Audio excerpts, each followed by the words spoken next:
From Fox 13, the most powerful name in local news, this is Good Day Tampa Bay. All right. We are talking about a very interesting topic here on Good Day this morning. It's 8:13 now. Toxic friends. You know, they say 8 in 10 of us have them. And in fact, a new survey by Self magazine shows that self-absorbed sidekicks and what they call emotional vampires top the list right now of the unhealthy company we keep. So, question this morning is, why do we do this to ourselves? Chandra is here now. She's a coach, a life coach, an author. Good morning to you, Chandra. Good morning. How are you? Happy Labor Day. And to you. Thanks for coming in on the holiday. You're welcome. So, how do you recognize these unhealthy friends, these toxic friends? I think what the problem is, lots of times we try to label them to figure out if we have them. And that's not the way to do it. The way to do it is to look to yourself. How do you feel when you're with this person?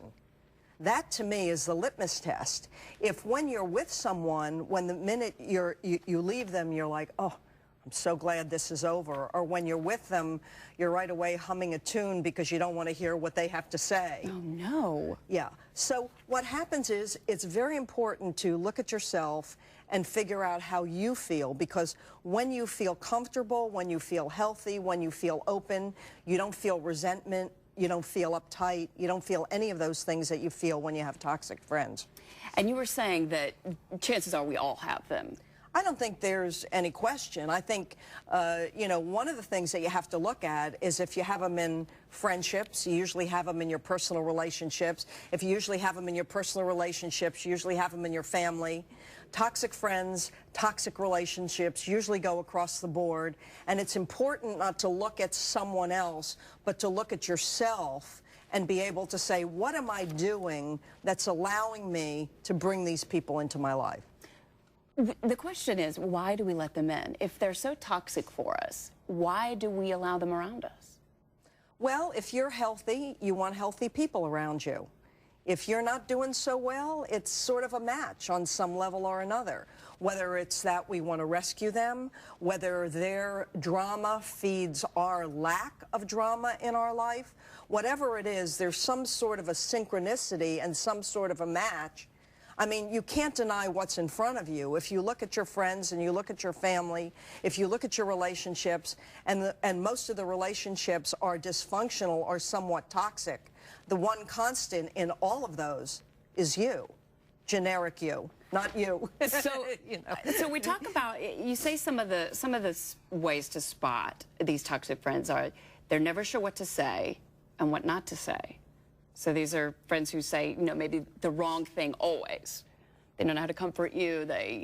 Well, I think what it is that they're self-absorbed, which is why, I mean, if I'm really paying attention to you, I know what to say.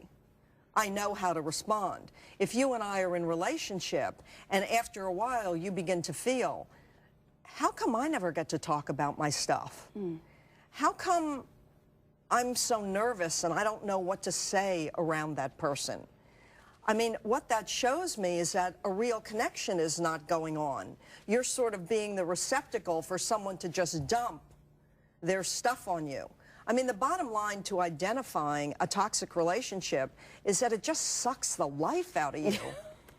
The conversation's always one-sided, you say, Right. Negative talk, constant complaints. Constant complaints. I mean, a toxic relationship is someone who keeps telling their story over and over and over again. The best thing that you can do as a friend is to say to someone, I really care about you. I want to hear what you have to say. Why don't we have a new rule? If you haven't told me this before, you can tell me this now.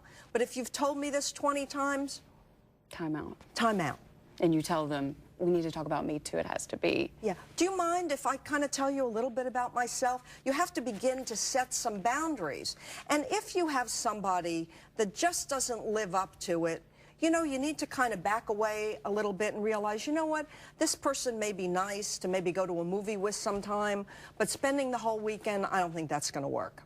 And how often do these friends turn out to be receptive to that advice, to ask then about the other? You know, it's amazing. If you don't attack somebody and you come to them in a loving way and you say, you know what, I really care about you, but I've noticed that every time we talk, You say the same thing again and again, and I know that's not good for you. Right. Let's think about a new way to do it. I want to be here for you, but your job is not to be used and abused. You're supposed to be in a reciprocal relationship with somebody.